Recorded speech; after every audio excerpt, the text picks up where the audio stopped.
तर बातमी ठाण्यातने निवडणुका जाहीर होताच पहिल्या दिवशीच मयूर शिंदे यांनी मोठा गाजावाजा करत भाजपचं कमळ हाती घेतलं होतं। मात्र अनेक गुन्ह्यांचा ठपका असलेले मयूर शिंदे यांनी अचानक राष्ट्रवादी काँग्रेसमधनं उमेदवारी अर्ज दाखल केलाय आणि त्यामुळे राजकीय वर्तुळात चांगलीच चर्चाही रंगली आहे। शिंदे यांच्या या हालचालींमुळे राष्ट्रवादी पक्षातही संभ्रमाचं वातावरण निर्माण झालंय। स्थानिक पातळीवरनं पक्ष नेतृत्वाकडे तक्रारी देखील पोहोचल्या।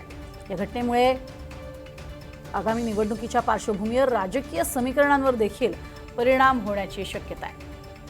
अधिक माहिती घेऊयात रिजवान शेख। रिजवान, एकीकडे भाजपकडनं सुद्धा आधी विरोध झाला, तिकीट त्यांना दिलं जाईल असं म्हटलं जात होतं, त्यांना प्रवेश देण्यापासूनच अर्थात रोखलं जात होतं आणि आता हा नवीन काहीतरी प्रकार घडतोय, काय अधिक माहिती?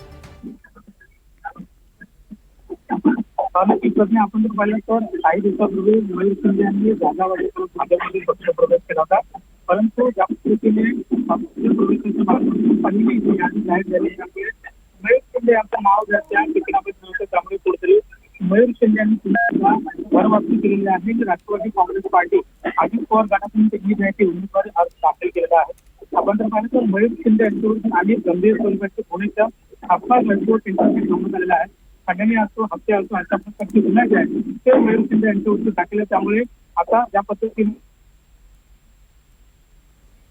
अजित पवार गटामध्ये केलं आहे आणि नक्कीच।